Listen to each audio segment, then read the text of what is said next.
Welcome back to DPI EV and shifting our focus back to the other Manchester United. A new chapter begins under Ruben Amorim, but it seems the squad he has inherited might not be suited for his tactical blueprint. These two guys had quite a bit of a I want to say discussion, but it doesn't really feel like a discussion. I hate to say about Dalot of all guys, people. first of all, I hate to say I told you so. I told you so. I told you about the team. I told you about Marcus Rashford. I told you about Dalot. I told you about the midfield. We can go on and on. Ruben Amorim is a great manager, but with not the perfect roster for him right now. At least he's showing some boldness by introducing 3-4-3 formation again. It's against Ipswich Town. What he knows. That took a lot of courage. That's what he knows. Yeah, exactly. Yeah, He never really changes from the formation. And also, kudos to Aldi also, because I really thought Man United got the hang of it. I thought with the players I thought with all the players that he has, he can make that transition quickly. But apparently, just 2 training sessions under 3 weeks is not enough, because half of the team, Man United team in Portman Road, they played out of position, or at least in a position that they have never played there in a long time. Ahmad as a right winger, Dalot as a left wing back, Rashford as a 9, even Zerkzee when he came in, Bruno with a number 10, but with another attacking midfield next to him.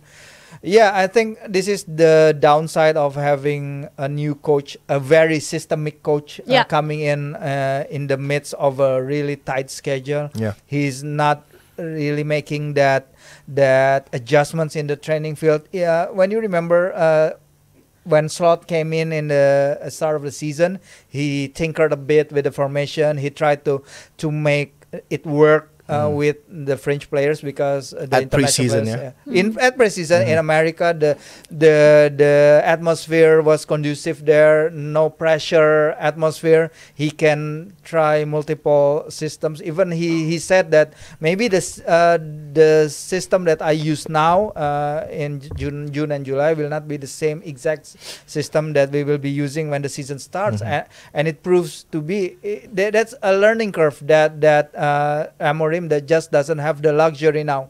Coming in, deciding the season with all the matches coming in, the Europa League fixtures and everything. So I think he needs to be on top of his game to make this work.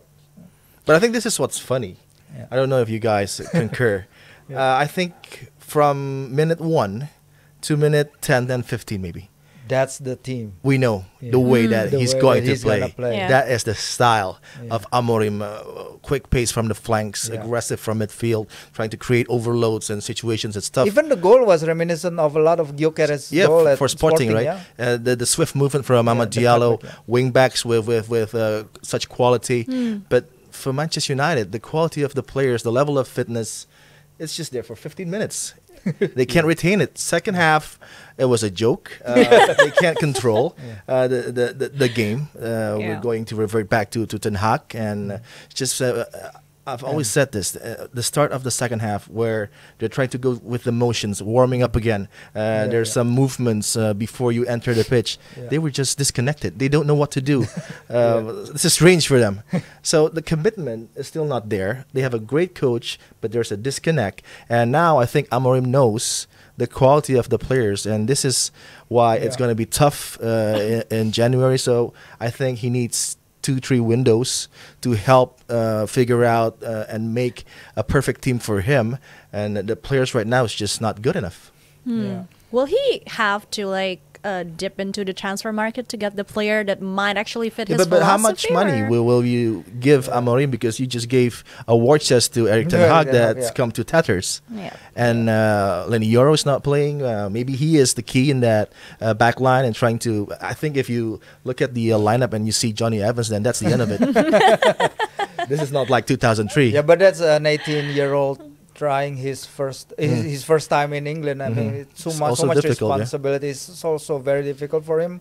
As you say, Man United splash out 400 mil for Erik Ten Hag this summer, and then just before December he's out. Yeah, just 4 months after just renewing the contract. So this is even worse than maybe Pep Guardiola signing a contract. Yeah, I think, but this is like very expected. I mean, he's a very good system coach, but the players, I think they don't have that tactical acumen, that tactical sharpness to adjust that quickly. I mean, it's not even the players' fault, I think, because between him coming in and Amorim has the full squad to work with, only 2 training sessions, maybe a lot of video sessions, but the max you can get with video sessions, we all know it's not gonna be that easy, and the dynamics between the players and the coach and everything. But yeah, as Adi said, that first 10-15 minutes, it's there.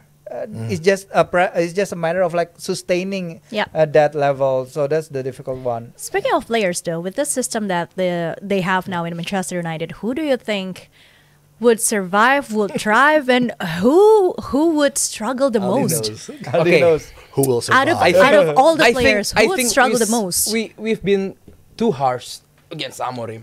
Okay. Yeah, because it's early days. Early days. Come on. It's true. It's early days. First game only. First game also. Yeah. He doesn't have luxury to have a preseason with the team. But yes, it happened in football. You've been selected to move to a bigger club with a higher demand, expectation, and everything. But he needs time. He needs time to figure out what the players, what the situation, what the tactic he want. He need even the game against Ipswich. I didn't see very much different with Ten Hag and Amorim teams rather than the 3-4-3 formation. The passing accuracy is not there. The way they pressing is not there. The player is still all over the place. Like Adi said, especially in the second half, is not very very good display, especially with the young good. Young manager like Amorim, but still is an early stage of his career at the Manchester United. So I still giving a, time to restructure, to do everything that he want to the team, especially with the formation. I believe still 3-4-3 is going to be his go-to formation. And Onana, like we talked before, Onana is going to be massive part of this team, like especially against Ipswich, massive part, safe, ball contribution, ball passes, in defender. It's going to be funny. Okay. Your absence is going to be huge different, because when Euro play, and Lisandro Martinez is going to have a integral part with De Ligt in a central defender. So De Ligt, Yoro, and Lisandro Martinez on the left flank.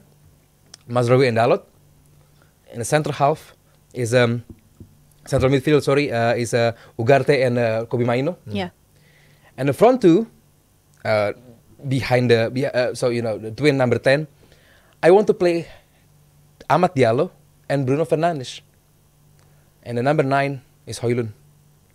No Rashford anymore. Okay. Even though he scored a goal, no, still he's a player that